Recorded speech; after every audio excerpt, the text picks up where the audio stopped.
Okay, hello, everybody, anybody. I don't know if anyone's watching. I don't know if we'll have guests tonight. I had some uh, last minute, I don't know what you'd say, call outs, maybe. I have a couple people that still might come. That is definitely a possibility. My hands are covered in lotion. I can't light this. Oh no. Hey everyone. Your candle's lit, Shane. I'm trying to light mine, but my hands have lotion on them. I can get my lighter to work. It's also, I have to hold it together too because it's broken. It's orange? Okay, wow. Not a true initiate of the skull, I see, Shannon. Oh, hi, Burton. If this could stick in. I can't stick it. Get this. You know what? We're going to wait till my hands are not so slick. Jeez. Yes, hi, Shannon. And hi, Britton. Yes, of course. Thank you. I am your hombre. And as Britton says, sword and sorcery, baby. So I had a couple guests drop out today. Unfortunately, those are the two guests I thought were actually most likely to come. But here we are. Maybe we can have some drop-ins or whatever. I can give the link to. But there are a couple people that might show up. It's just kind of bad timing. This is I work today, work tomorrow, but I want to do this anyways, so I'm doing it anyways. So yes, Tim is one of those traders, Shannon. But no, Tim has a good excuse. I do have my root beer. I also have my Legion of the Skull shirt on, which is the shirt to wear, you know, when you're doing this thing. So yes, I might do that, Britton, actually. I just want to try to stinking candle again. Never had such a hard time with the lighter in my guy. I certainly shouldn't have probably should have wiped my hands off better. You bought a root beer? That's great. So proud of you. Okay. So guys, as far as sword and sorcery today, I was at work all day, but I did get some reading in actually while I was at work on break and such. There you go, Britton, if you want to pop in.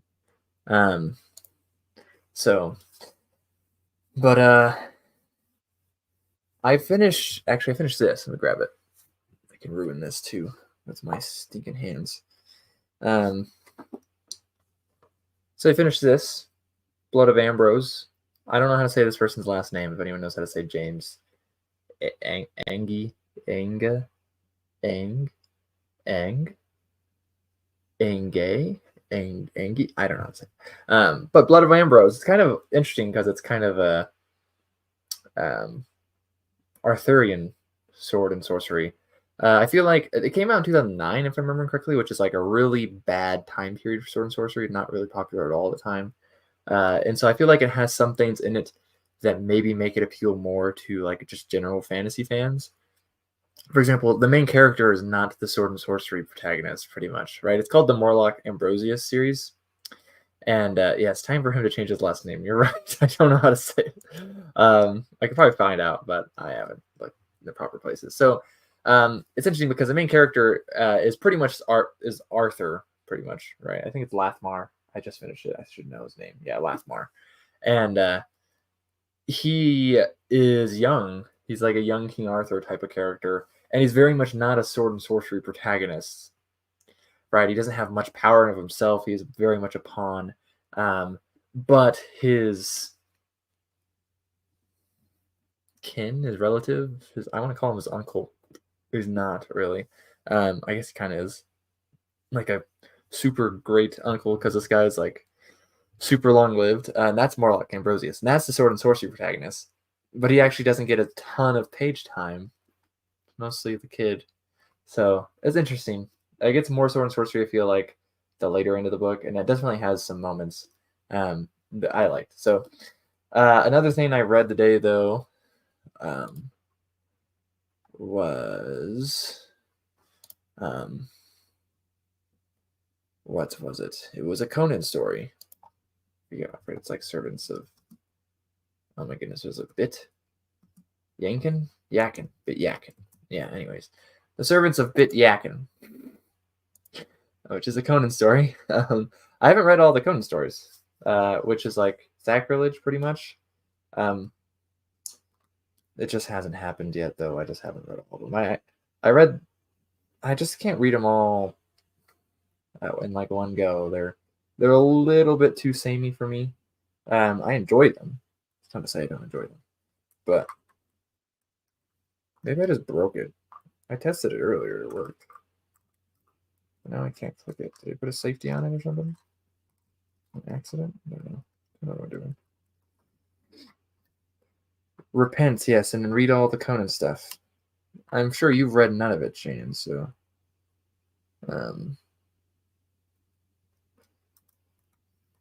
yes, look, we have a guest.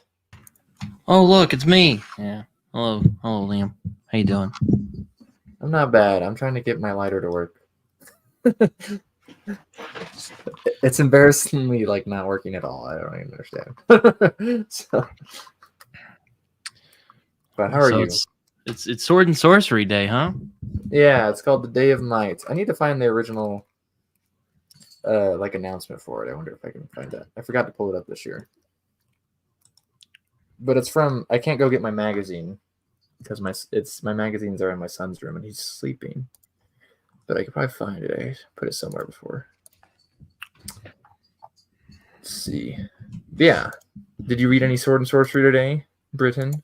Well, I was looking through some Conan. Does that count? Yes, Conan. I skimmed them, though. Okay. Skimmed Conan. Okay, well, we'll allow it, I guess. Yeah. Yeah, I'm real bad at keeping up with Sword and Sorcery nowadays. Like, it's everyone seems real obsessed with writing, those big epic fantasies, It's true. Not really. I did read Dreamer Awake. That was something. Yeah. That's a Sword and Sorcery book. Would you call that Sword and Sorcery? I would. So, at least that was the main thing when I wrote it. I have my one like author copy right here, and it's all beat up. But yeah. The Wizard Knight. Would you call that sword? Well, I guess that's more high fantasy. I don't know. Yeah, it's more high mythopoeia type of stuff going on. Kind of mythopoeia. That's how I've never known how that was pronounced. Sad of me to admit. That's not sad. It's a funky looking word, to be honest. It's Greek, I think, or it looks Greek. Poeia is Greek, I think. Myth is too. Oh, look at that. I think something's going wrong with my lighter because I just. I don't even know what I did. How did that work? Yeah, I would. You know what? Book of the New Sun actually kind of does fit the label of certain Sword and Sorcery, though. Yeah, one of my Yeah, I still need to get to that. I just a true homie in the chat. Jaden is my brother, if it wasn't obvious. Oh, really? You guys, you don't look alike at all. Yeah, it's true. We don't look anything alike. He looks kind of like a troll, and I'm the beautiful prince. I did read Headlocker. I mean, that's a comic, but it's pretty Sword and Sorcery. Oh, is it? Yeah. See, that's one thing actually I kind of want to talk about is just the genre itself, not just being literature. I guess you can do this, man.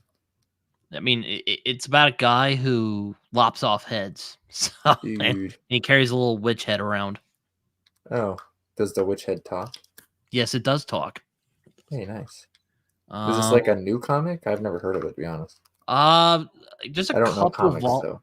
There are a couple volumes out. I only have the first one, so. Oh, okay. Yeah. And he goes around lobbing heads off. Well, yes, sometimes when he has a big sword, he'll go on and take down monsters or I don't know. Interesting. Yeah, Kind of sounds like Berserk almost. a little bit.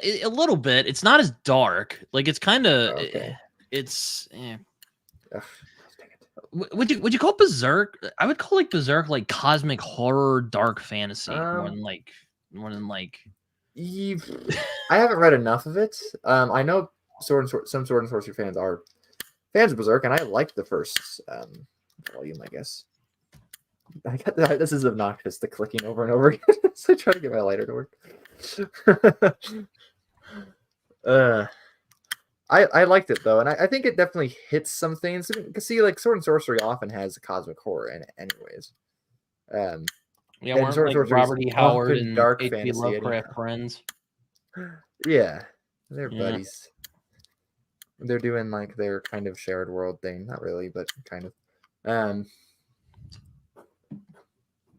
Yeah, I read the thing on not the thing on the doorstep. That's the Lovecraft one. The thing on the roof, which is Oh yeah. Here, one sec. Written. This is one sec. Sorry. well, it seems I've taken over Liam's channel at the moment. Oh no, he's back. Sorry. My wife slid a lighter under the door. gotta love the wife. Yeah, what a homie. Oh, I can reach in there. Can we reach? So is your wife like, oh no, he's with his weird friends on the internet talking about sword and sorcery? She's pretty used to my. The angle of this candle is funny. She's pretty used to it at this point. Ah, yes, the red candle is lit. She did not slide a cigarette in. Yeah, I wouldn't have pegged you as a smoker, Liam. I do not smoke. Okay. I care about my lungs. Anyways, my red candle is lit though. Britton, I am assuming you have not been inducted into the mysteries of the magician's school.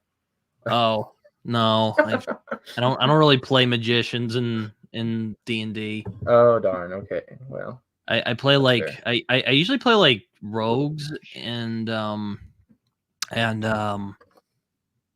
God's blanking the people who can turn into animals, the druids. I like playing druids. Yes, druids. I like shape shifting into animals. I mean, that's reason enough. One of my favorite powers in Harry Potter is the animagus, where they can just turn into animals. Oh, I forgot about that. I had never read all the books, so. Oh, okay. Well, I mean, I don't mean to detract from talking about sword and sorcery. I've read Conan and Fafhrd and the Grey Mouser. Oh, nice.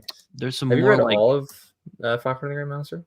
I read like the first 3, like because I had a friend who's a fan, and he's like read the first like 3 or 4, and then like 5 to 7 gets just kind of off the rails with the like. You can stop at 4, and I'm like, oh, okay. And I only read like 3. I want to read it again, but at some point, because I do too. Yeah. I also read Kagan the Damned earlier this year, which is pretty much a sword and sorcery tale. Just it's a lot of trigger warnings in that one though. So yeah, I've heard that one described as like grimdark, but I honestly haven't heard much of it. Though, they actually have like the Lovecraftian gods in it as like beings, and that's pretty nice. I'm like, I've always wanted to see an epic fantasy with the the Lovecraftian gods. That would be pretty fun. Yeah, that'd be. I mean, it's pretty much free game too. I'm in several cults. You just wear like a hood and just whoosh the candle.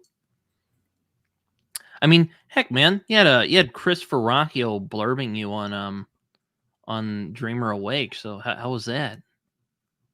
Yeah, I'm buddies with Chris. Christopher, rather. He doesn't actually prefer to be called Chris. Anyways, actually, I invited him. I invited him to this. It's just kind of late for him, so the odds of him showing up are pretty slim. So Yeah, there was a video. There was like a little short on YouTube I saw, and his mouth was open, really large for some reason. I was gonna make a joke about it, and I just forgot. So, what's up, dog? How you doing? You gotta love thumbnails. Yeah, I invited Christopher to be on, but it's late. I also invited Raph. It's like 5 o'clock in the morning for Raph. So, um, yeah. So I don't know if either of them will show up. So look, at least we have Britain. But one thing I think that is Well, you're more of a sword and sorcery expert. I'm more of a dabbler. You know. yeah. No, that's fair. No, you definitely know what sword and sorcery is. So Yeah. that helps, I feel like, with talking about it. That's kind of the reason Shannon's not in here. Because I'd have to explain the definition to him probably. So no offense. There's the Conan the Barbarian movie from the 80s. You can probably watch that and Right. get a general idea. Well, yeah. I've never seen it, but I know most sword and sorcery fans seem to like it, so yes, this guy doesn't know what he's talking about.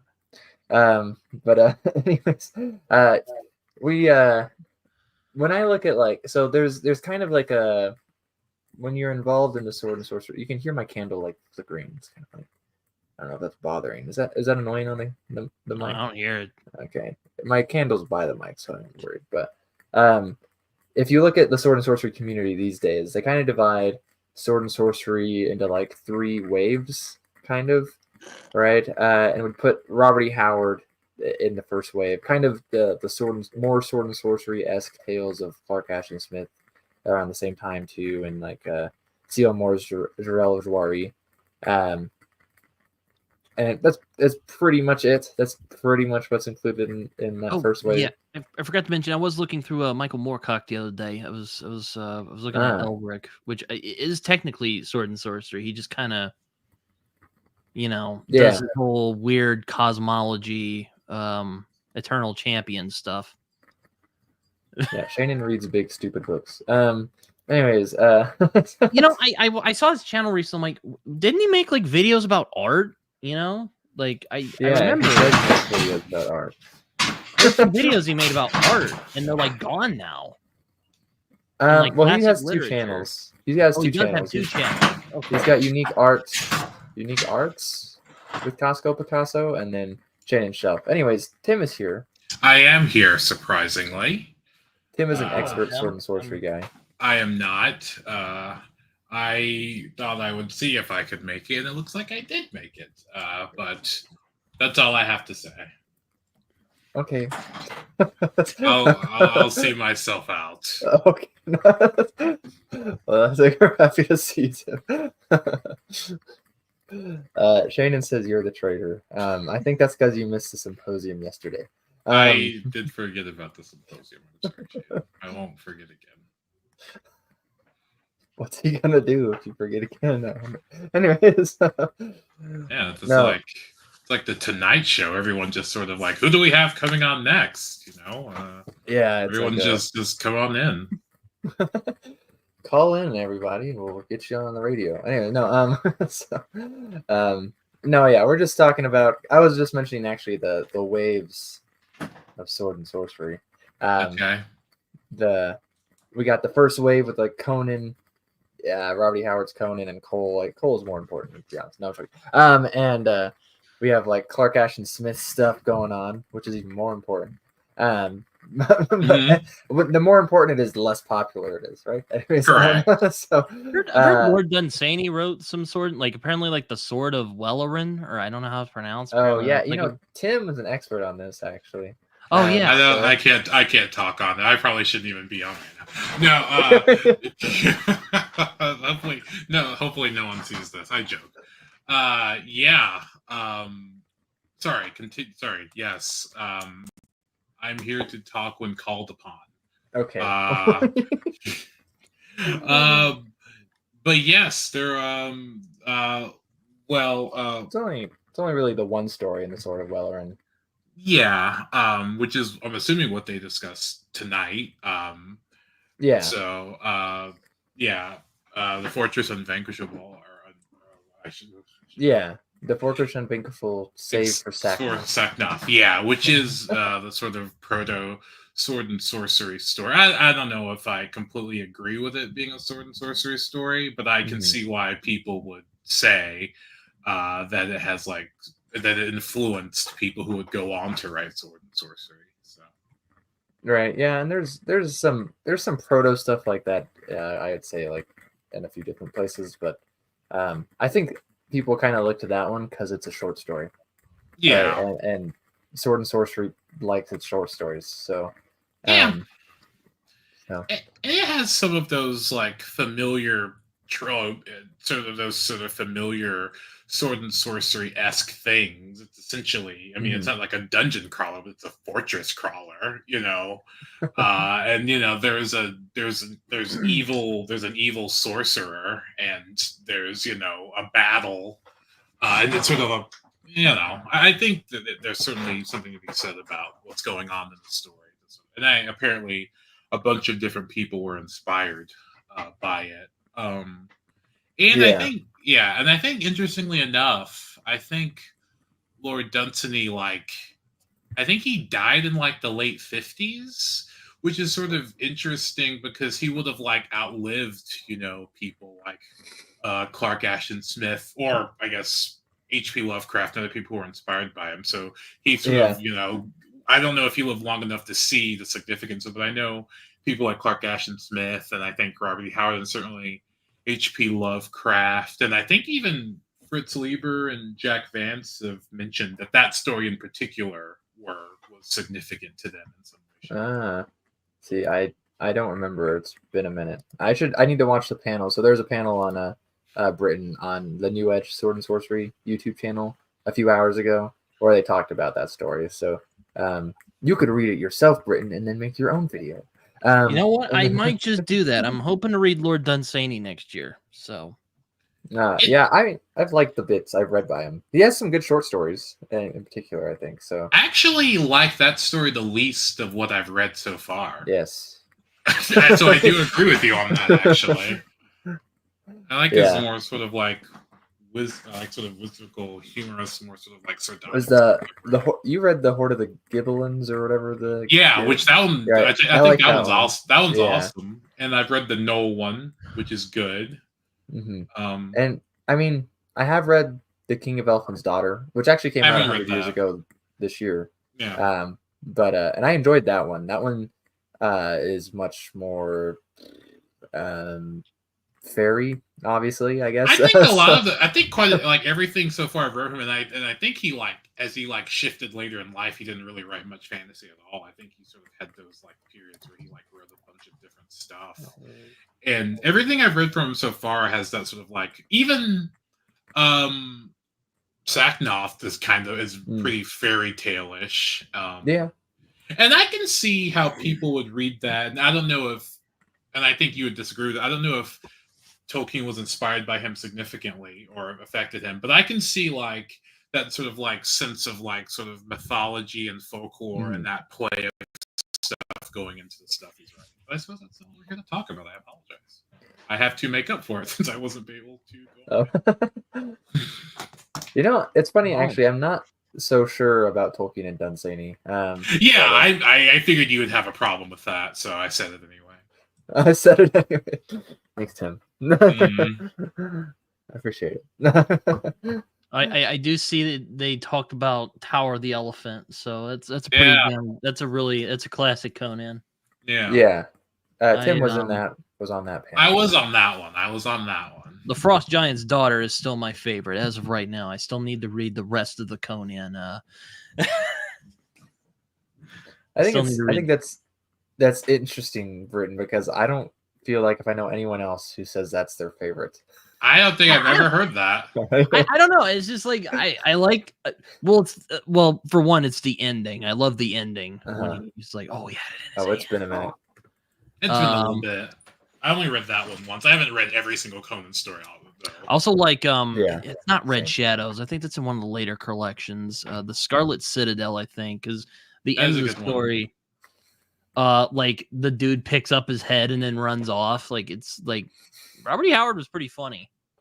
What was that comic you were talking about? I think I've actually read the first volume of that. Oh, Headlopper, yeah. Oh yeah. And I think Headlopper is probably Sword and Sorcery. Yeah, that's the one where like he like carries around the head. Like you were mentioning that, like the witch's head, and I think that counts as Sword and Sorcery. I think certainly the imagery is there. Yeah, it's kind of it's kind of sad that well, it's kind of Sword and Sorcery is kind of weird because like Conan's had such a big impact on popular culture anyway, and um it has a very popular conception in media, but like it's also kind of forgotten in a weird way. Like it's weird.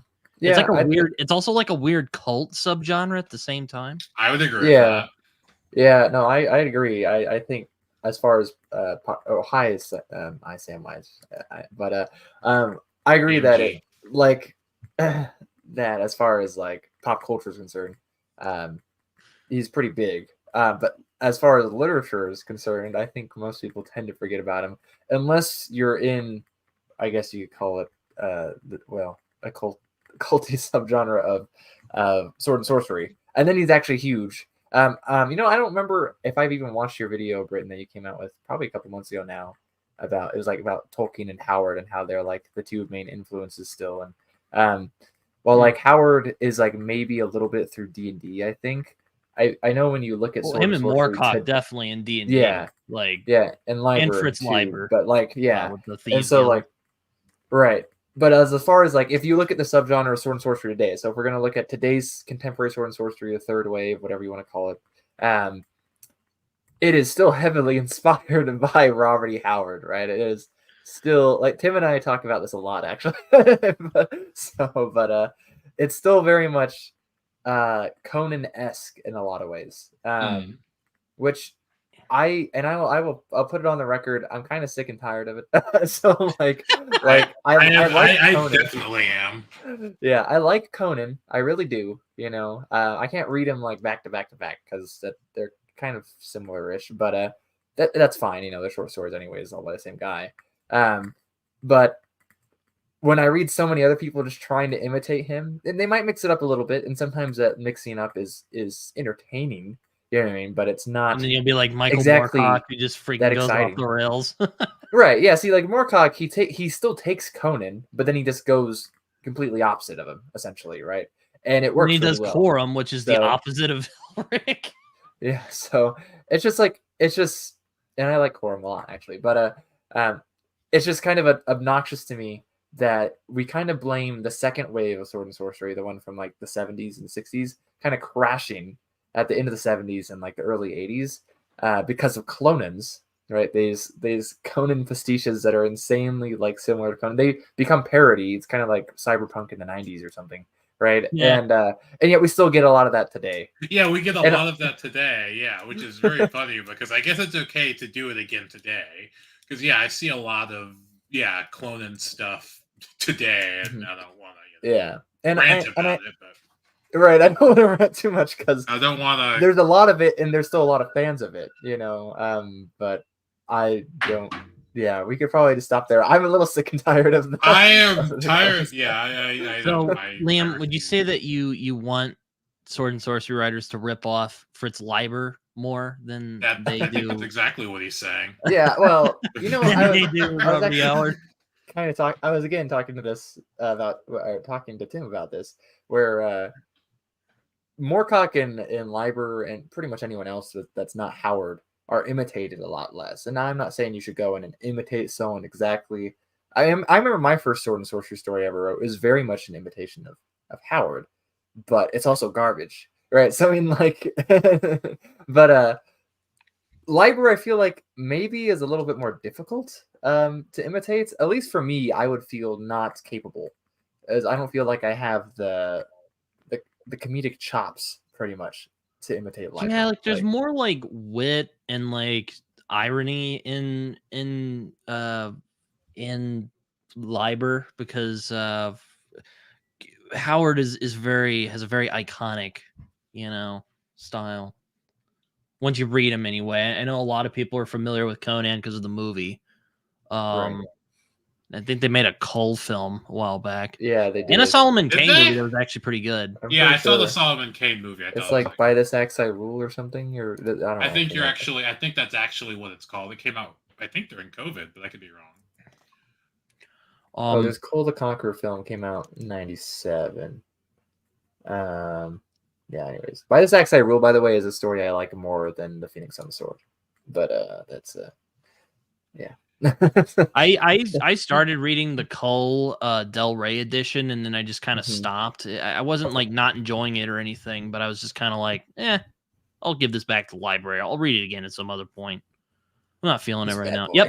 Yep, that one right there. I enjoyed this more than Conan's stuff. It's a lot of fragmentary stuff because I think only 3 Cole stories were published by Robert E. Howard. But The Mirrors of Tuz and Thun, if you haven't read it, you don't know literature, so you might be excluded from knowing literature. That's a quote, Raph. That's a quote. It's like sad Pepe meme. No, yeah. Do you think, on an overall basis, outside of tabletop gaming and that sort of thing, where obviously Libra is significant, do you think Libra is as significant to Sword and Sorcery as a Howard, or at close enough? Well, I'm pretty confident that people would call him one of the masters of Sword and Sorcery. Now, how much they're going to take from him when other people are writing, Sword and Sorcery or anything like that, I'm not so sure. I mean, if you read my Dreamer Awake novella, there is I've never heard of it. There's a Thieves Guild. Yeah, this guy blurbed this book, by the way. I did.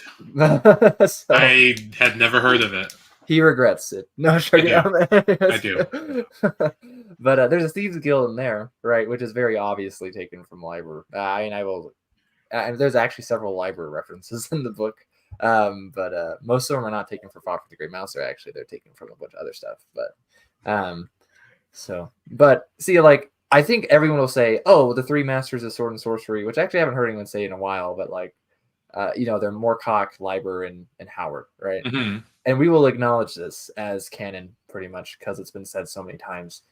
No love for Clark Ashton Smith. I mean, I'll admit, I've listened to a few of his horror stories, but I haven't read any of his Sword and Sorcery. I prefer Clark Ashton Smith, actually. Oh, yeah. I have the Penguin edition they put out that St. Joshi did the foreword for. And Dark Eidolon. Yeah. And I mean, I also really love Clark Ashton Smith's illustrations as well. I love that stuff.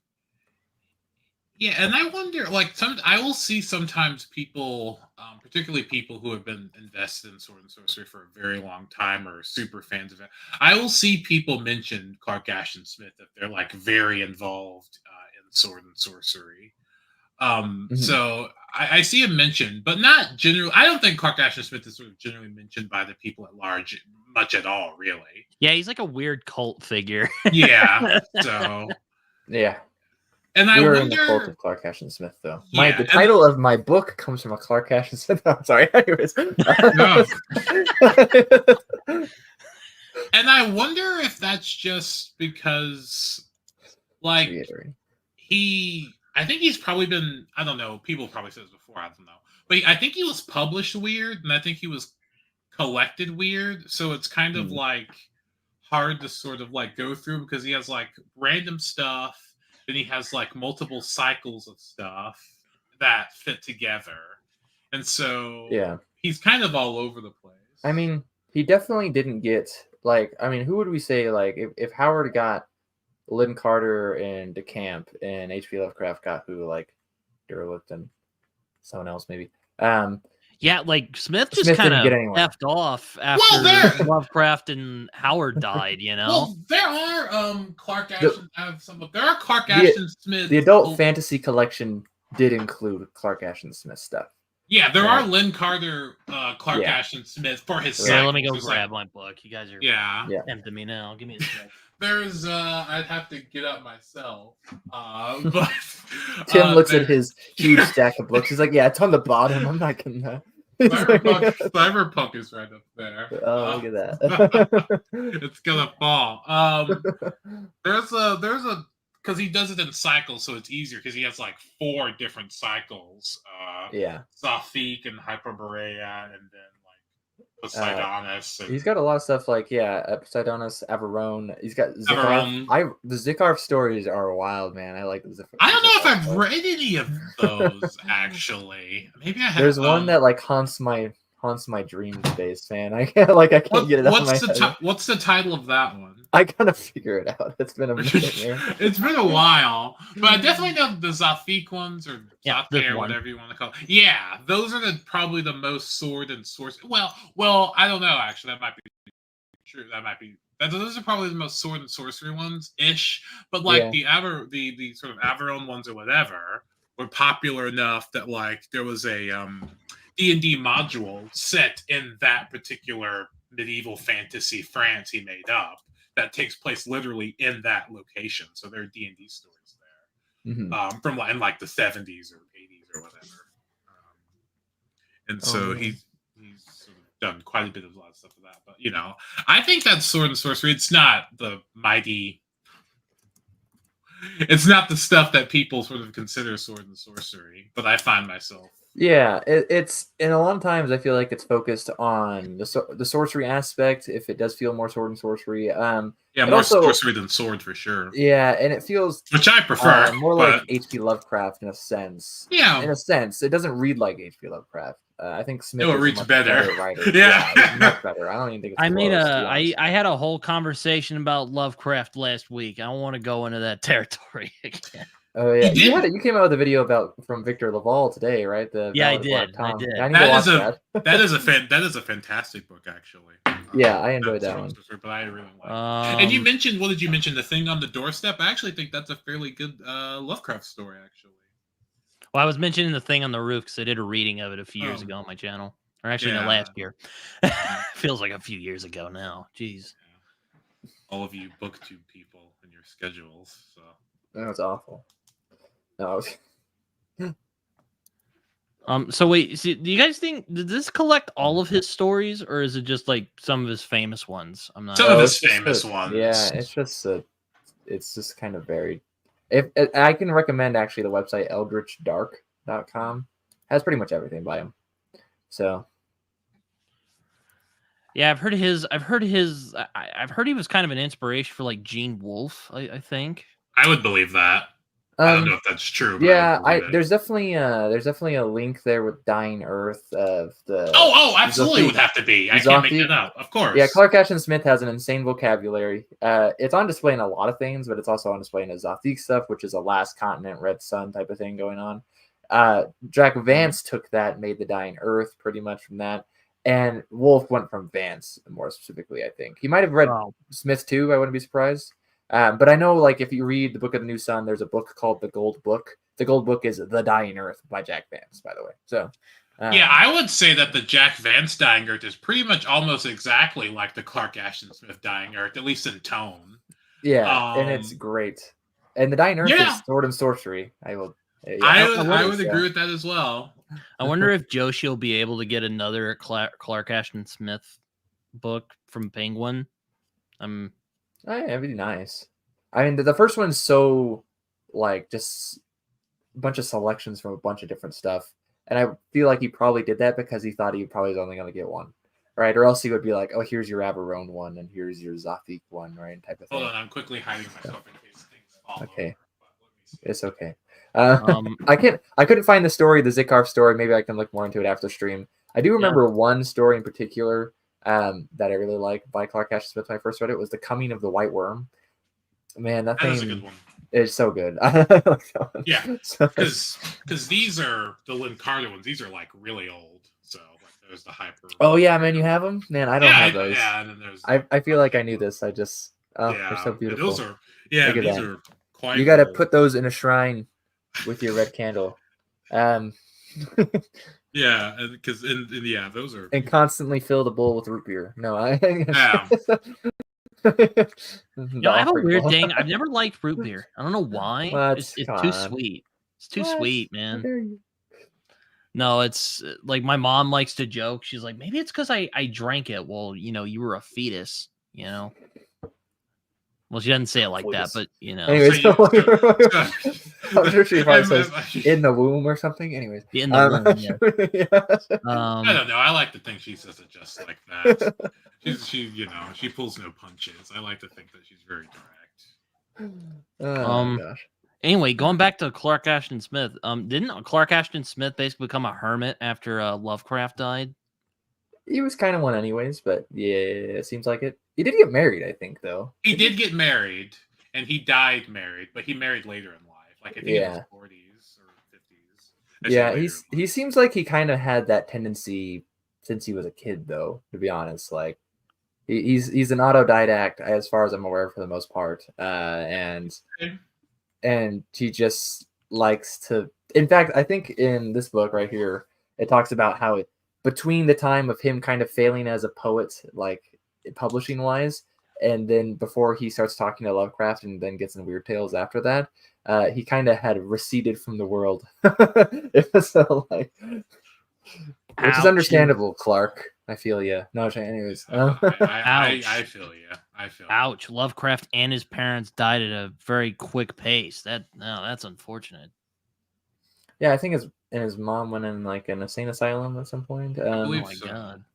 I know. I believe.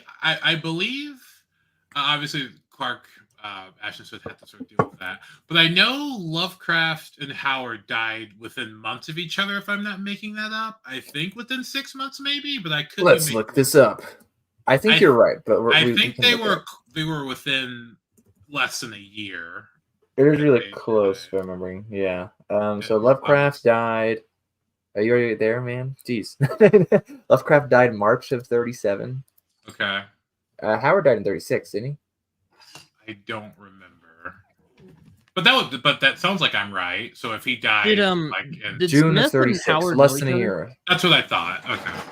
I don't know if they ever met in person, but they definitely did have correspondence. I believe they never. Correspondence. Yeah, I believe that Lovecraft never met him at all. Yeah, I don't think they ever met, actually. I was talking about Clark Ashton Smith and Robert Howard. Did they ever? Yes. Oh, they did? Okay. Yeah, they were all pen pals. They were the three. They were the three, like kind of shared world guys. It's pretty much Liam, Tim, and the unknown third person. Pretty much, or something like that. Yeah. Britain. Yeah. Which is interesting because I do find stuff when you sort of take stuff like that and you, I don't know. I've always found that interesting, and I think Sword and Sorcery is particularly good, or at least fruitful for being able to do that, because of the way the stories are, and they're generally speaking largely, for the most part, classically episodic, I guess.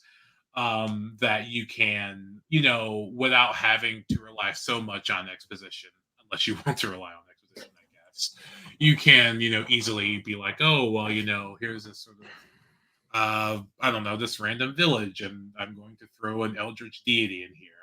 With a lot of G's in its name and dashes, and R's and a bunch of G's, and something that you can definitely not say.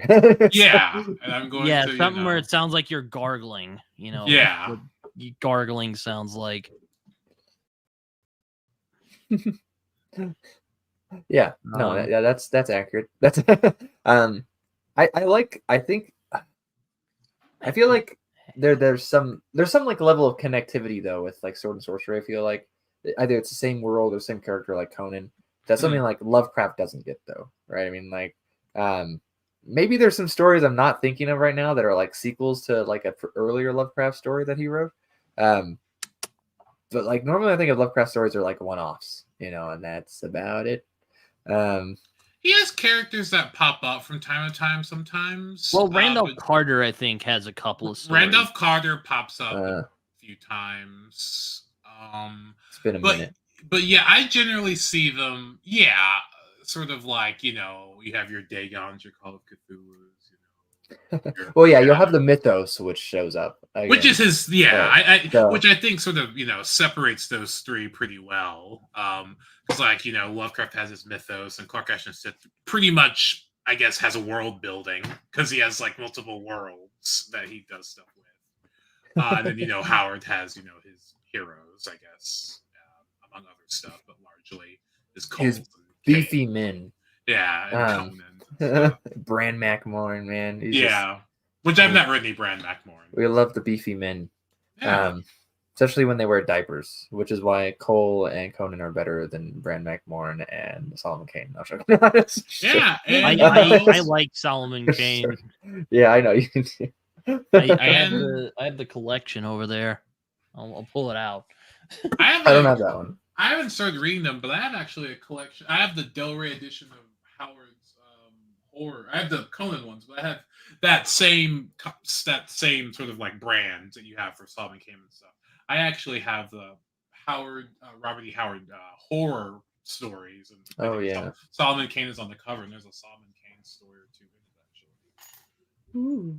Has that great Gary Gianni work too? So yeah, and it has like he's sort of like considered. This is nowhere near Sword and Sorcery, but I know he's considered like a pioneer in like what is called like weird Western fiction as well. He has a couple of something on the I never remember the title. There's also the Gentleman of the Road.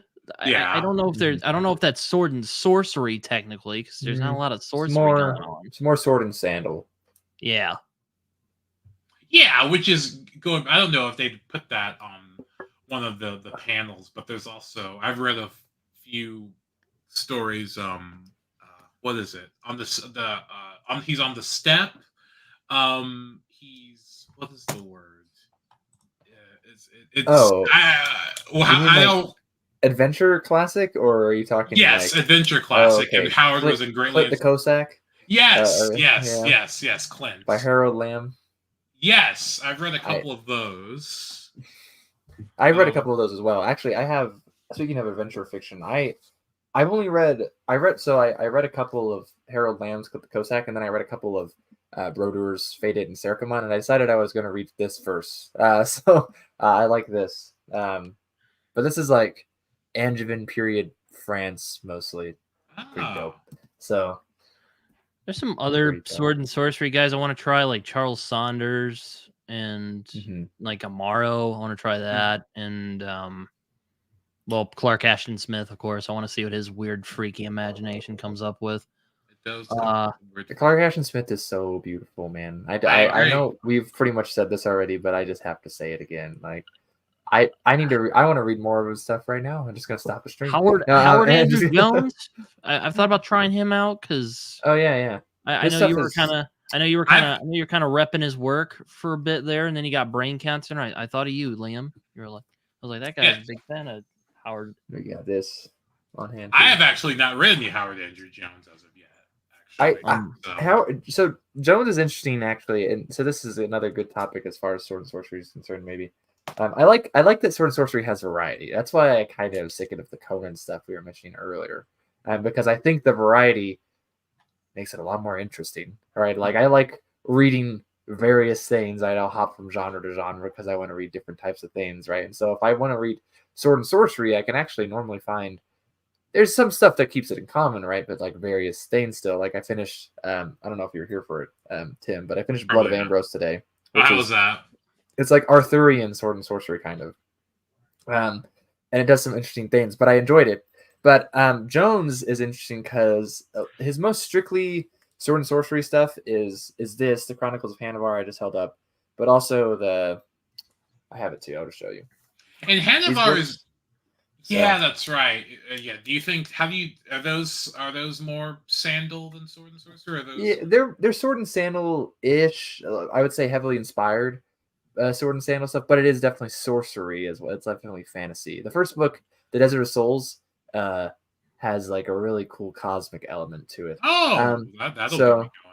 But and I don't enjoy them as much as the Hanovar stuff. But the Hanovar stuff is interesting because I think he kind of has appeal to like general fantasy readers because it's so thick, right? But he writes it kind of like it's a fix-up novel, or he describes it as like a season of television, right? Like each chapter is a short story, so it's an episode, right? Kind of like. And they're actually proper short stories that actually make a whole. So it is actually a fix-up novel then if they sort of make a pretty whole. much. Yeah. Except for most of them were not published beforehand. Just a good chunk of them were. So they're really good. And Hanavar himself though is a good character. He's a good guy. He's not like bad. He's not edgy. You know, he's not an anti-hero. He's not questionable. He's not. Would you say that He's literally Grimdark a was good inspired guy. by Sword and Sorcery? Was inspired by Sword and Sorcery? Yeah. Yeah, I think it'd be kind of hard to have Grimdark without Sword and Sorcery, to be honest. I don't know if I agree with Grimdark as a genre.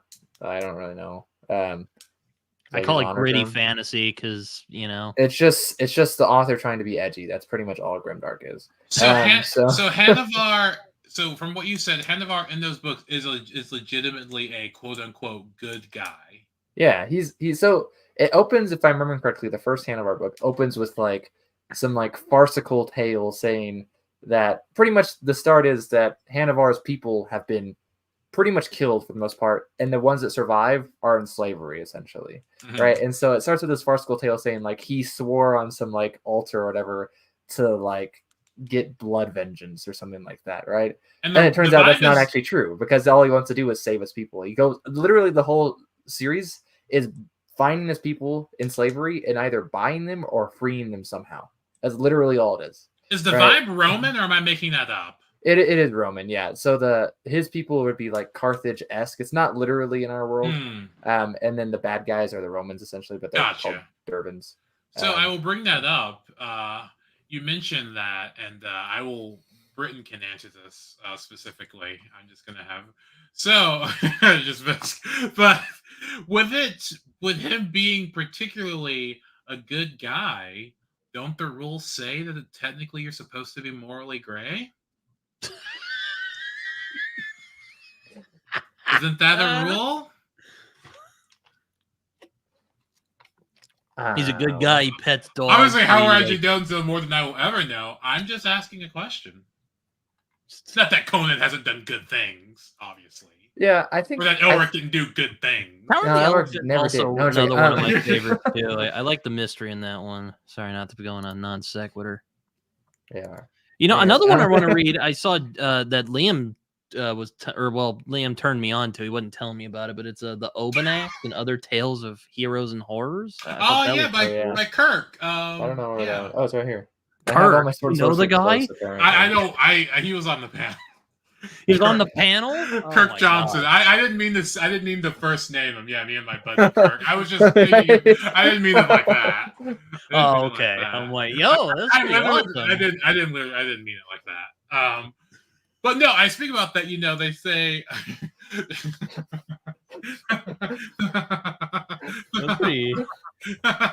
Oh no. I won't comment about that. Shannon's a problem. Yeah, he is. But I was joking, obviously, and obviously, you do what Sword and Sorcery what you want. But they always talk about, Sword and Sorcery is usually our protagonists are usually morally gray. Right. The thing actually I'd say kind of to that is that if you have like, I think it was either Brian Murphy or maybe even Oliver in New Edge said like, here's what Sword and Sorcery is. You don't need all of them, but you need like a good handful of them. Right? Yeah. So I was just trying to be a problem. Yeah, he's being facetious, as my grandma would say. So anyways.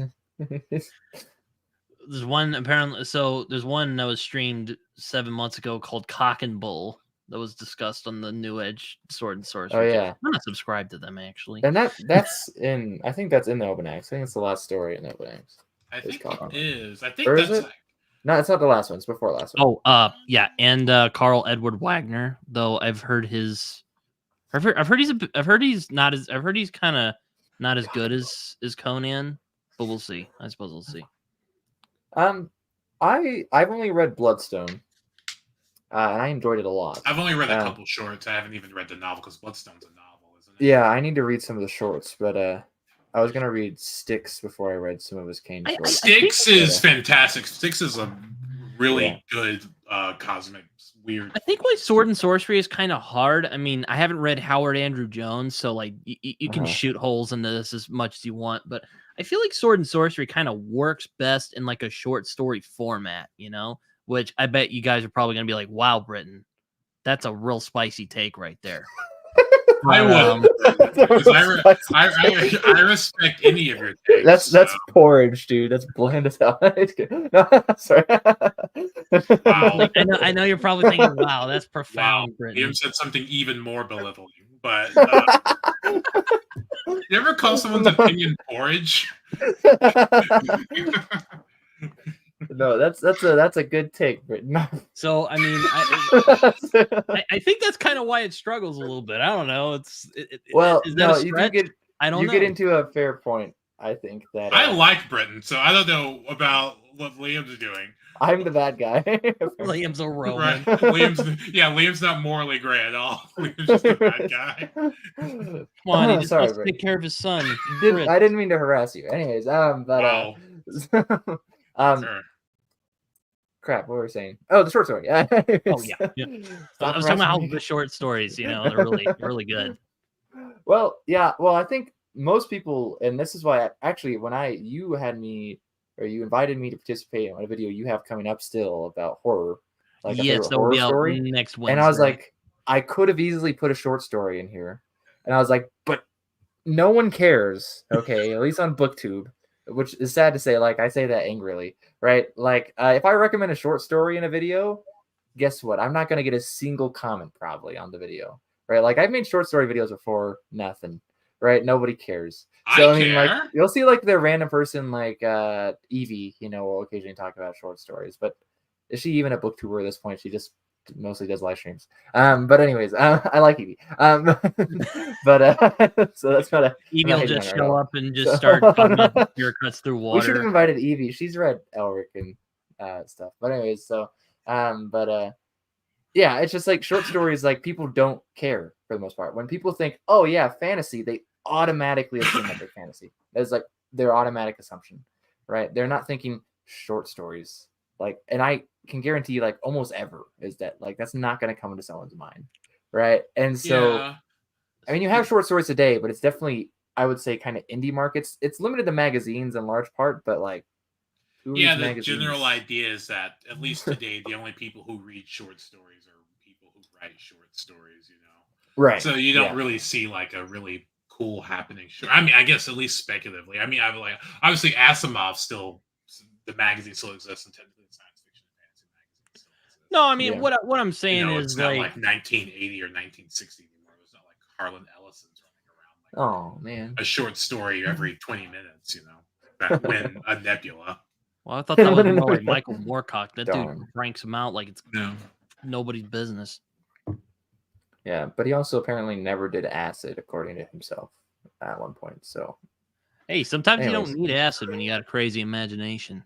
That was an interesting part of the, which I thought was kind of random, but I know they put it in there. Like in the Clark Ashton Smith documentary, they spend like a good 15 to 20 minutes going back and forth on the concept of like if he himself if he sort of like if he himself was involved in doing sort of hallucinogenics or something. What's funny actually when I look at something like the Hashish Eater, right? And I'm like, wait, marijuana wasn't even illegal back then, so like those guys could have been easily just smoking the kush or something. So anyways, like, and just like and wasn't quite demonized yet, so it wasn't illegal, but no, it's like, oh Lord, what?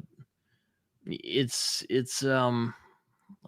shortly after that, I'm pretty sure, but it's kind of weird because I think Howard is a very influential author in the fantasy genre. It's just there's a lot of fantasy fans nowadays who probably are like George R.R. Martin and like Joe Abercrombie, and that's fair. They're very influential writers working today, but I'm just being of all time. It's probably like Howard and Tolkien, and maybe like Fritz Leiber. If I wouldn't even, to affect sort of Liam's mood, I wouldn't even put Fritz Leiber in that list. Honestly, I think that's giving Fritz Leiber a bit more claim. I think. Yeah, I hate to say it. You're probably. I wouldn't put Fritz Leiber. There's not a lot of people who are like, oh yeah, Fritz Leiber, yeah. Yeah, sorry, Liam. Yeah, I hate to say it We too, know but no, who you're Rit right. Liber is. I would, You guys I are would good. put, like George R. R. Martin, like you said, Joe Abercrombie. I mean, by the way, I would put Terry Pratchett there, Mhm. probably. I mean, you kind of have like the D&D field in general with like Wise Hickman and Wise and Salvatore. Hickman, And, yeah, Salvatore. Gary That's true. Gygax, apparently, though I've not Oh. really bothered checking out his stuff because I'm like, I don't know. A lot of Um, that 70s sword and sorcery you looks read- real cheesy from the sounds of it. Ah, I have Well. it right here. I have it right here. What is it? Is it Saga of Old City? Oh, true. I guess, or I could have pulled out like Greyhawk or something.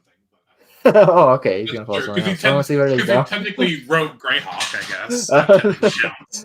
Saga of Oh. Old City is like Prestige, Fafhrd, and the Grey Mouse there almost, so that's why I mentioned it. But I've actually not read Saga of Guild. Was that by Gary Gygax himself? yeah, that's the first Greyhawk novel. I read the second one. It was not nearly as good, by the way. Just heads up. Maybe I've read Saga of Guild. I remember like going once to a bookstore and finding a Greyhawk novel, and it's like a typical Conan-esque character on like a brown background, and I think he's shirtless. Yeah, there's Gygax and Estes were the main Greyhawk writers back then. Really, only those two. But I remember that at least that first Greyhawk novel had like written by Gary Gygax on the cover. Maybe yes. someone else was I have a copy somewhere, but I thought it was right here, but I don't. Yeah, what are some other sword and sorcery I want to check out? I mean, there's probably more. there. Yeah, it has like some sort of gargoylean hell beast thing on it. And Oh yeah, it's a demon, I think. I can't remember exactly what I kind it just is. pulled it up. Yeah, that's right. Yeah, Saga of Old City. That's a good one. I like that one. Like a Conan / potentially Elric like character, but not like a. Yeah, so the main character Gord is very much a gray mouser, but his companion, what is his name? I'm forgetting it right now. But whatever Gord's companion's name is very much like Fafhrd, Conan-ish. So yeah. I mean, What I was going to bring up actually, which is what I thought you meant. If I can. well, find it, CL is- Moore, maybe. I want to check Yeah. her out. I want to check her out. Yeah. She's worth it. I've heard like she has like emotionally abusive relationships, but aside from that, it's pretty fun stuff. I don't know. Yeah, there's like one weird like Jarell of Joiry story where like What is that she one? like some guy like forcibly kisses her and then she's like thinking like she kind of hates herself but like romantically thinks about him still at the same time, and so it's like kind of interesting. I don't remember which story it is either. I don't either. Yeah. Oh, what I was going to bring up is that they re-copied now, but I have Appendix N here, which which has quite a few different sword and sorceries. There's like Michael Moorcock is in here, Robert E. Howard is in here. A. Merritt, maybe. Andre Norton sucks, but maybe in there too. Yeah. So Liam, did you die a little bit on the inside when Tori talked about reading a bunch of Andre Norton this year on her channel? I saw her video and I was like, you know what? I've read a couple Andre Norton books and they're terrible. And so like she probably wrote something that's good. Like I haven't read any Witch World, for example. No, People love Witch World. Mostly, yeah, right. So like I might try that eventually. Mostly my frustration with that whole thing is that I can recommend like a bunch of women authors and no one cares, you know, and then all of a sudden they're like, oh, I found this one random person, you know what I mean? And they're like, I don't care about anyone's opinion on this person. I'm just going to decide to read them. And I'm just like, okay, you just chose a terrible person. You could have chosen so much better, like people like I don't know. So, but yeah, anyways, that's my opinion though. That's okay. I need to read. That reminds me, I need to read more female fantasy authors. I mean, there's like Ursula K. Le Guin. I haven't read her yet. I don't think she's written Sword and Sorcery, unfortunately. It is unfortunate. Yeah, because like I sort of get I'm very bad about Paul Anderson. reading. I want to try him. I'm hoping to read The Broken Sword next year, actually. So. I have only read the High Crusade by Paul Anderson. Wait, no, and I've read what is it? Is that him who wrote that? Oh, and I've read, which no one's gonna know what that is. I've read his. I've read a couple of his Hoka books. You know what those are? I've They're never even heard of they're about aliens that look like teddy bears. them. Okay. Like there's Hoka, and then there's Hoka, and they're like, And there's and they're, Hoka. yeah, they're like comedy short story collections or books about like these Oh, good. aliens. Okay. Yeah, I like that. that look like cute little teddy bears. They're hilarious, actually. But I would read that because I'm. But I've only yeah. Oh yeah, That's I funny. forgot Chip Delaney did some sword and sorcery. I guess I'll check that out at some point. I don't know. Oh well, Barsoom. Would you consider? I consider that more planetary romance, but you know. Yeah, Planetary Romance is a good label for it. Sword and Planet. Which You'll I've call it that read too. pretty much hardly any. I probably read next to no Sword and Planet actually, which is. I like the stuff I've read. Barsoom's pretty fun, but it's pretty goofy at the same time. Like it's just like, oh god. I think I've read half of a John Carter novel like 10 years ago. Now the Barsoom movie was actually pretty good. I'm just gonna say, I enjoyed myself a lot when I watched that. I thought it was okay. A lot of I'm not huge into people movies, called it but- a Star Wars ripoff, even though Star Wars took from John Carter. But I digress. Also from C.L. Moore's Northwest Smith, that character is Yeah. pretty much a Han Solo. Like Right. Yeah. Read prototype. Sean Blow. That's a classic. That's actually her debut, as far as I'm aware, of C.L. Moore's debut. Didn't she Sean Blow. also know H.P. Lovecraft? Didn't they also? exchange Yeah, letters? they had. I don't know if they did a lot, but I know there are H.P. Lovecraft and C.L. Moore correspondences.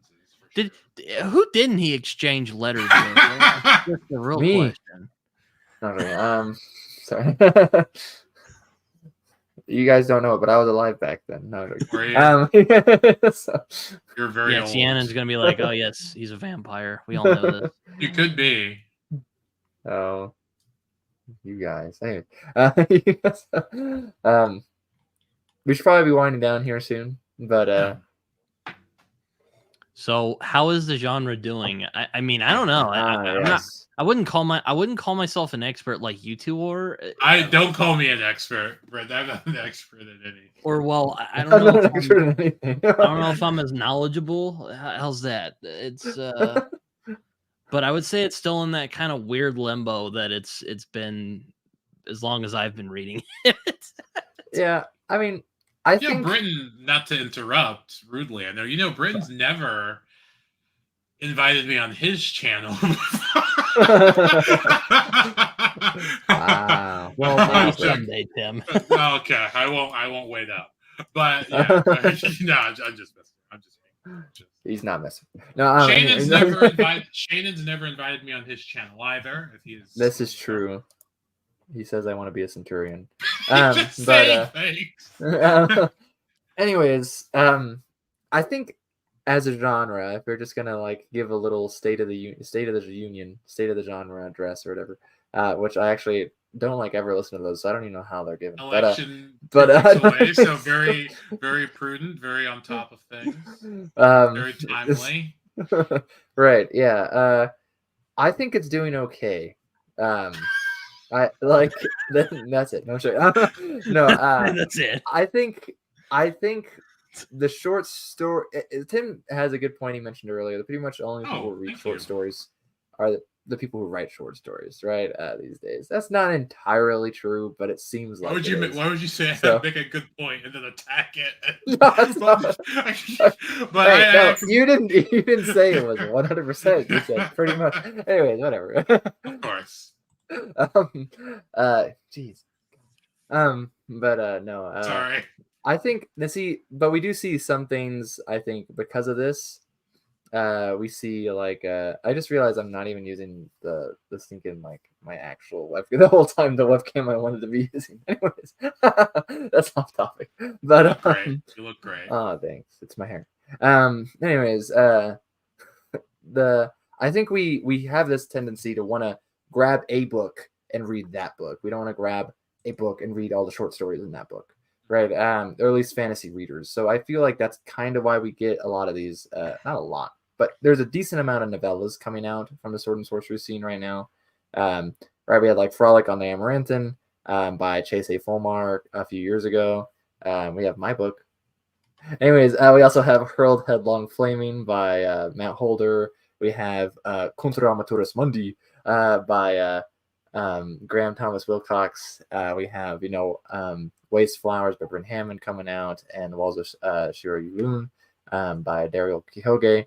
And there's probably other ones because I don't keep all that much up with like what DMR is doing for that matter. And some other maybe small presses that I'm just not in know on. But that in itself is like it's a very small sampling really because that's like all of them. But so like but it's still something, right? Like it's something, buy this book, you can go and buy the book, right? And you have the book, right? It's just like, hey, I got a book, I'm gonna read this book. And I think that's something that fantasy readers like to do these days. And so I feel like Sword Sorcery doing that kind of makes sense.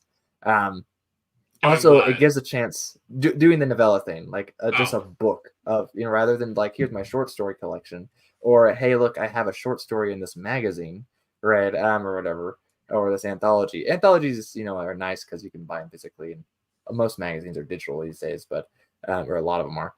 But I think the genre's doing okay. I think the novella thing is kind of a sign of like trying things. Maybe it's a sign of I don't know, that it's not doing good. I don't know. I'm not. And I was going to say, like, New Edge's Kickstarter was successful, and so far all of their Kickstarters have been successful. Yeah, I think. I'm sure. I think believe they have so. been. So. I guess so. There is certainly a market out there. I guess. I don't know if it's the same market. If it's one market, it's the same people. It'd be interesting to see how it expands, obviously, because obviously there are people out there who are interested. I just think it's sort of hard because I think the biggest issue is probably people knowing, but by and large, because obviously you don't want the same people reading your stuff. You want people to who don't know what Sword and Sorcery is, or who don't know anything about anything reading whatever. And so I wonder if the biggest issue is still people not knowing what Sword and Sorcery is in comparison to what Tolkien is or Game of Thrones or yeah, and you definitely see the Sword and Sorcery community still seems largely insulated in a sense, right? Like I don't see like many people on BookTube, for example, reading Sword and Sorcery at all. If they do, and Michael K. Vaughan. Right, and if they do read it, it's often and me on occasion, and Britain on occasion. Yeah, if they do read it, it's often just the classics. It's not contemporary Sword and Sorcery, right? And even as from like an author or like a bookseller standpoint, like I don't know if like pretty much the whole Sword and Sorcery community is indie, pretty much. But if you look at indie focused side of BookTube, there's no Sword and Sorcery in it, so like they obviously haven't gotten to that crowd, obviously, right? So I mean, like I haven't had any indie book reviewer review my book or whatever, so like I could maybe ask someone, but anyways. So I mean, like it has some steps that it could take maybe for growth. I think in a lot of ways though, I think it's getting rid of the stigma of what Sword and Sorcery is, which is kind of why I want to get away from that Conan stuff. I think that's a big hurdle for Sword and Sorcery readers, and I don't want to say no more Conan-esque things, because obviously there's plenty of old men who like to read that. But that's what it feels like. Less Conan. Yeah, well, so, I mean, so anything really. Like even Cole, I like Cole. Yeah, I mean, even though he's still already Howard, like, and I like him more than Conan because we don't get as much Cole-esque characters, right? More cerebral in that sense. But also just not. I mean, Cole is kind of a loner, and he doesn't really have the erotic sense that Conan does as well in his stories. Even so, I think there's a lot of that, right? If we could say, okay, that's Sword and Sorcery, sure, you know what I mean, but that's like a really strict vision of Sword and Sorcery. So if we can expand it, but still call it Sword and Sorcery, in a sense, right? Like, because I think there's a lot of room, you know what I mean, to be experimental. So that's one thing I like about New Edge, that it's kind of trying to push new ground. I kind of would want to say to New Edge, though, to kind of be kind of like that King Blade thing that Spiral Tower Press did, which is like experimental. New Age is a lot of inclusivity, and it touches new ground by having like new spaces to be the inspiration for these stories, pretty Even much. if they're like sort of tackling the same ground. I see what you Yeah. mean. Yeah, of course. Right. Yeah. And so I mean, like, but something like Hurled Headlong Flaming, which to be honest wasn't even like a favorite read of mine. I did enjoy it, but it's not like favorite. I like Matt. Matt's a nice guy, but it's a good book. I'd still say, but it's definitely hitting new ground in a sense, but still in the genre, right? In an experimental sense. And I'd like to see more of that. I'd like to see more of what New Age is doing too. Obviously, Well, I maybe will I'll support get any of New Age's Oberon stuff, and but I'll read it next so. year just for you, Liam. Would you say this is probably a terrible question? It should be breaking new ground in much the same way as I have to get up. You have a copy there. Much as Dreamer Awake is treading new ground.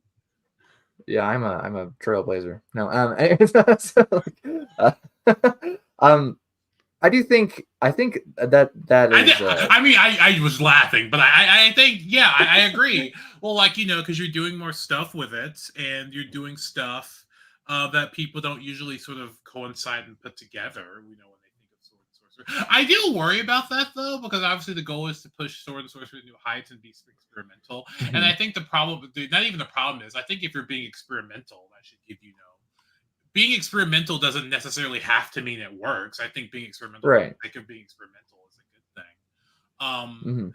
But when you push sword and sorcery to new heights, which everyone we want to do, or not everyone, but people want to do, I think it's a good idea. But how do you do that? That's what I was wondering, because I wonder what's the line of like it's not sword and sorcery anymore, Right, and but I think that label itself is something that's interesting because, like, for example, most Sword and Planets, I feel like we could call sword and sorcery, and it'd probably work, right? It's really similar in a lot of cases. Not exactly, I mean, like the same, but it's kind of close enough in a lot of cases. But even something like the title is Sword and Sorcery, it's actually anachronistic to call Robert E. Howard a sword and sorcery author at all, right? Why? Because he didn't call himself a sword and sorcery author. You know what I mean? Yeah, didn't Sword and Fritz Sorcery Leiber came come up because with it? Leiber coined it for Moorcock and his stuff. You know what I mean? And so, while it's like kind of silly to say, oh, calling Lord Dunsany's the Forksham Vanquishal is safe for Sacknapt, say that's anachronistic. He's like, well, that's just as anachronistic as Robbie Howard, and that's who we normally say is the father of sword and sorcery. And so, like, what is sword and sorcery? Like, I bet there's people when Elric came out and he was this edgy loser, that sucked at being a big strong man. You know what I mean, or whatever. And he's a sorcerer, Stormbringer. right? He had Stormbringer. Yeah, right. Well, he doesn't have it in the first book until he gets it in the first book. Fair enough. And he's like a wimpy loser because he's dying without his souls or his potions, depending on where he is in the timeline. Right. And like, I'm sure there's people who read this and they're like, someone says this is like Conan. Yeah, this is nothing like Conan. I hate this. I'm sure there were those people in the whatever the version of the internet chat room was back then, probably some fanzine, like letters section or whatever, like, yeah, he sucks, or whatever, like, and we would say now Moorcock is one of the masters of sword and sorcery, and Elric is like the prime example, right? So I mean, like, I feel like a lot of it is what you call it. Like, pretty much, like, and if you call it that and you're like, yeah, that fits, then that's pretty much all it is, right? I mean, like, so what are we going to call it then, since that clearly according to you doesn't work? What are we going to call it now? Call well, we should call it something else, even though all respect. Well, I think sword and sorcery as a label, I mean, like, so for example, if I wanted to say Book of the New Sun is sword and sorcery, I feel like you can make an argument for that. And if I say it enough and I get enough people to agree with me, maybe 20 years from now, when people talk about Book of the New Sun, they'll talk about it as sword and sorcery, like, by default, right? And so, like, and I feel like that could happen, right? You could say, oh, what about the cosmic element? And it's like, yeah, well, there's the Cacagins, and there's definitely some weird, like, Christian cosmic element going on, and so, like, and besides that, that's pretty much like the only reach you have to reach for anyways. And so, and it's very cerebral, I guess, compared to most sword and sorcery, but who says sword and sorcery can't be cerebral? And so, bam, Book of the New Sun's sword and sorcery now, right? And so, like, why can't we do stuff like that, right? Like, I wrote Dreamer Awake. Someone might say that's not sword and sorcery. I would say it is, and I feel like I don't know what else you would call it. I guess. Yeah. Sword and there's no sword diaper and barbarian technology. So it is savage. Yeah, I agree with it. Yeah, I don't know what else you. Yeah, I don't know what else you would call it, Dreamer Awake. I guess science fantasy. I guess if you're trying to, not even really, not really, because it's not in your face enough. Really. Yeah, I would call it sword and sorcery, if anything, because I think it fits. It's a lot of weird golems in it. Yeah, I think so. I mean, if you can call, I guess a lot of people don't, but if you could call Dying Earth, particularly Jack Vance stuff, swords, which I think fits. But a lot of people don't because there's not like a, generally speaking, a main sort of sword wielding protagonist that's like to the forefront significantly. The classic one people go for is like Leanne the Wayfarer. And Kugel and like the Eyes of the Overworld feels a bit sword and sorcery, but less so in Kugel's saga. So like as the series progresses, it gets less sword and sorcery feeling, I guess. But I would say that the Dying Earth is, even the one story that includes a helicopter. Okay, so like I don't know. I just like wizards sitting together bickering about things. So yeah, I think so too.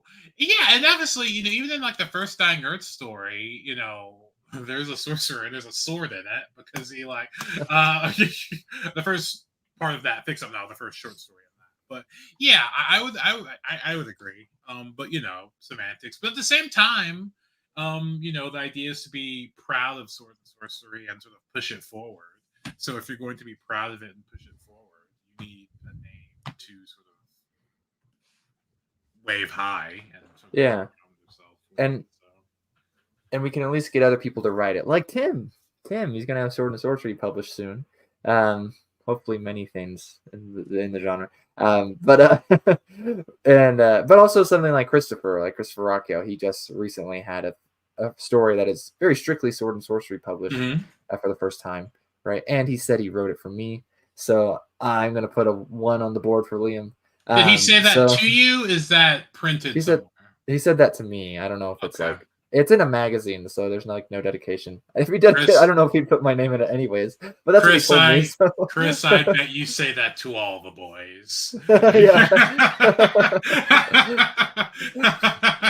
I was like, oh, how touching. Or even something like my pal DJ Butler. He writes Sword and Sorcery too. So I think in a lot of ways it's out there, and you just kind of have to find it. And we're gonna keep on adding to it. At least Tim and I are. And Britton actually did write a novel that is did you? Solomon Kaney. So yeah, I need to get back to work on that because my dad and I are gonna look it over, and then we haven't done it yet. We're gonna look it over again. But for the most part, Liam, are all of your publications technically Sword and Sorcery publications? No, I had some that are cozy fantasy technically. Oh, okay. But, yeah, it's terrible. No, I don't think so. Can you have sword and sword? Can you have cozy sword and sorcery? They seem to be. You have a story about a barbarian. You could just kill the puppy. Anyways, Scott Odin would understand. Anyways, guys, it is that time though. We should probably say our farewells. Since Tim and Britton were so kind to join me, if you guys want to introduce yourselves before saying bye, and say where you can maybe people can find you or something. I'm some oaky dude on most other social media sites, so you can find me there. I'm also on YouTube.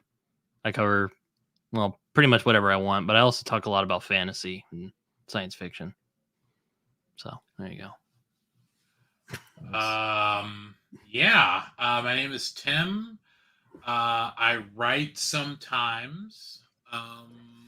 I am not on YouTube. You can find me. Just type Timaeus Bloom into whatever augury device that you have.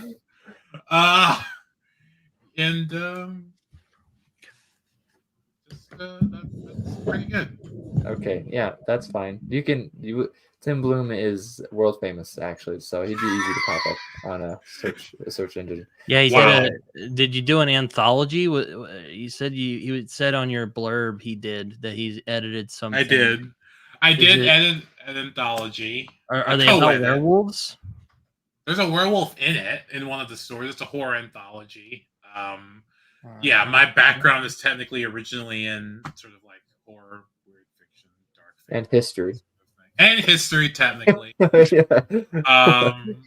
And yeah, I've been on Liam's channel once or twice. Yeah, podcasts and stuff probably. I've been in a couple. New Edge, yeah. Like, see, if you prod him, he'll actually tell you. I've been in a couple places. Yeah. You know, and more to come. You're going to be a New Edge, right? Is it 3? I think. Right. I think yes. so. Tell me about. Yeah. Yes. Okay. I led the Tower of the Elephant New Edge panel, which we had some. Yeah, world famous guys. I told you. Okay. Yeah. Don't listen. He's a sorcerer. They're known for lying. Don't listen to him. Anyways, Liam has a Discord. I'm in there sometimes. Oh yes. Do you ever plug that? True. Do you plug the Discord? I think Brenton do too. I don't really hardly ever mention it at all these days. Oh, sorry, I didn't mean to. Oh no, it's fine. You can mention it. You're good. Oh, okay. Liam has no one's invited though. He has a Cyberpunk Discord as well. Oh yeah, I do. Yeah, you should mention. He has a Cyberpunk It, Discord. so if someone could tell me how to advertise that, I would. Yeah, what's going on? Yeah, Liam has a Cyberpunk Discord. What is that Discord called? New Romantic Bar, I think. Yeah. We hang out at the New Romantic Bar and we pop in our moddies. And... Yeah, we're popping in our moddies. Gotta watch the girls. Anyways, yeah, but, we do it all. it's a good book, guys. If you haven't read it, anyways. I'm not gonna tell you the name, but anyways, I bet I know it. Wait. I have to work tomorrow though, guys. So I'm gonna recite a poem real quick. Extinguish our flame. No, it's just a short little poem, famous from Robbie Howard. I don't actually think he wrote it though, but maybe he did. Anyways, all fled, all done, so lift me on the pyre. The feast is over, and the lamps expire. Hey, thanks everyone.